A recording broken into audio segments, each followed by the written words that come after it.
안녕하세요. 한수아입니다. 한번 잘 배워서 평생 두고두고 활용하는 파워포인트. 오늘도 저와 함께 재미있게 배워보도록 하겠습니다.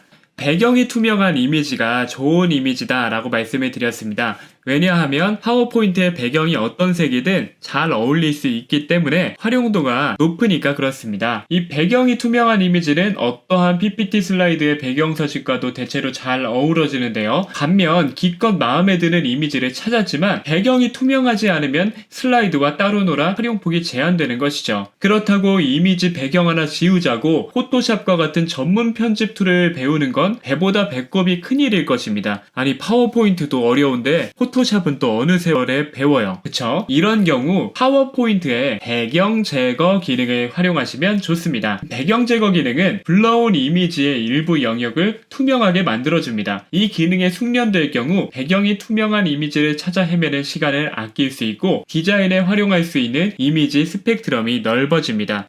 그럼 바로 한번 실습을 통해서 알아보도록 하겠습니다. 제공해드린 실습 파일을 같이 보도록 하겠습니다. 왼쪽 예제를 보시면요. 이미지 배경이 제거돼서 투명합니다. 그렇죠? 그래서 어디에 갖다 놔도 잘 어울려요. 그런데 오른쪽에 있는 원본 이미지 같은 경우는 뒤에 하늘 배경이 예쁘기는 하지만 이 하늘 배경 때문에 슬라이드 뒤에 색상이 변화되거나 뒤에 다른 개체가 있을 경우에는 어우러지기 어렵습니다. 그래서 왼쪽 예제와 같이 오른쪽 이미지의 배경도 제거해 보도록 하겠습니다. 먼저 배경을 제거할 이미지 개체를 슬라이드 안으로 불러오시고요. 이 이미지 개체를 클릭해서 선택해 주세요. 리본 메뉴 서식 탭을 클릭합니다. 세 번째로 맨 왼쪽을 보시면 배경 제거라는 아이콘을 발견하실 수 있을 텐데요. 배경 제거 아이콘을 클릭합니다. 이 배경 제거 아이콘을 클릭하시면요. 선택한 이미지의 일부가 보라색으로 변합니다. 이 보라색 부분이 바로 제거할 영역입니다. 한번 예를 들어 볼게요. 제가 이대로 마우스 커서를 빈 공간에 갖다 두고 클릭을 하면 보라색 영역이 이렇게 삭제돼서 투명해져 버립니다. 그렇다면 우리가 해야 될 일은 간단하겠죠. 이 이미지 안에서 없어져서 투명해져야 하는 영역은 제거할 영역, 즉 보라색으로 칠해질 수 있도록 하고 남아야 되는 영역은 이렇게 보관할 영역이라고 표시해서 보라색이 침범하지 않도록 막아줘야 될 것입니다. 그 기능이 어디 있느냐? 왼쪽 위를 쭉 봐주세요. 그러면 여기 바로 보관할 영역 표시와 제거할 영역 표시라는 아이콘이 있습니다. 보관할 영역 표시는요. 삭제돼서는 안 되는 영역, 즉 보관해야 되는 영역을 표시해주는 기능입니다. 그리고 오른쪽에 있는 제거할 영역 표시 같은 경우는 제거 영역으로 선택되지 않은 부분 중에서 삭제해야 되는 영역을 표시해주는 기능이라고 보시면 됩니다. 배경 제거를 하시는 방법은요. 이 두 가지만 잘 알면은 무척 간단합니다. 예제를 보시면요. 오른쪽 그 예제에서 저희가 배경 제거를 눌렀더니 빌딩의 저층부가 보라색으로 칠해져 있는 것을 보실 수가 있습니다. 여기는 이렇게 지워지면 안 되겠죠? 그렇기 때문에 먼저 보관해야 될 영역 지워지면 안 됩니다 라고 표시하기 위해서 보관할 영역을 표시를 해줍니다. 이게 파워포인트의 버전에 따라서요. 쭉 이렇게 색연필처럼 칠해지는 경우도 있고 그냥 선으로 표시되는 경우도 있는데 이렇게 생각하시면 됩니다. 칠하는 것이 아니고 선을 그어준다 라고 생각하시고 꼼꼼히 칠하지 않으셔도 돼요. 대략적으로 내가 보관해야 되는 영역을 쭉 그어주시면 됩니다. 긋고 잠시 기다리시면요. 이렇게 자동으로 내가 그은 선 근처에 보관해야 할 영역을 찾아서 반영해줍니다. 만약 잘못됐다면 변경 내용을 취소하시거나 아니면 제거할 영역 표시로 조정을 해주시면 됩니다. 저는 아직 이 보라색이 여기 좀 남아서요. 한 번 더 그어줄 거예요. 쓱 그어주면 보라색이 쭉 사라지면서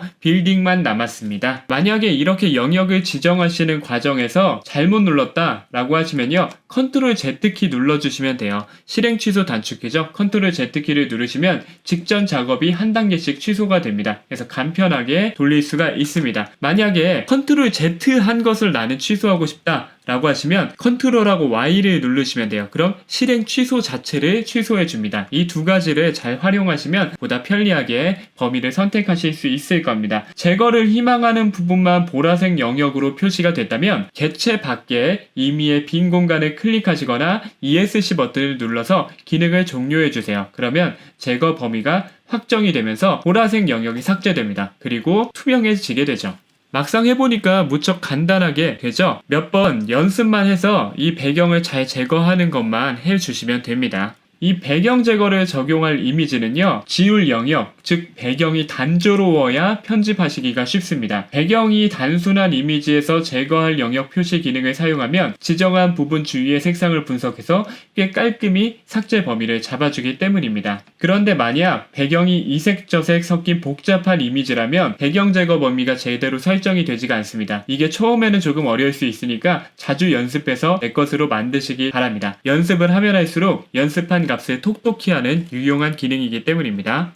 이미지 배경 제거 기능 하나씩 찬찬히 따라 해보니까 생각보다 간단하고 쉽죠. 그런데 이 이미지 배경 제거 기능 잘 알아두시면요, 여러분들이 이미지 찾는 수고도 덜고 이미지를 편집하면서 활용할 수 있는 폭도 정말 많이 늘어납니다. 그러니까 오늘 배우신 내용 잊지 마시고 꼭 연습해서 내 것으로 만들어 주시면 좋을 것 같습니다. 이러한 과정을 통해서 파워포인트가 여러분의 유용한 도구이자 무기이자 필살기가 되는 거니까요. 오늘도 함께 해주셔서 감사합니다.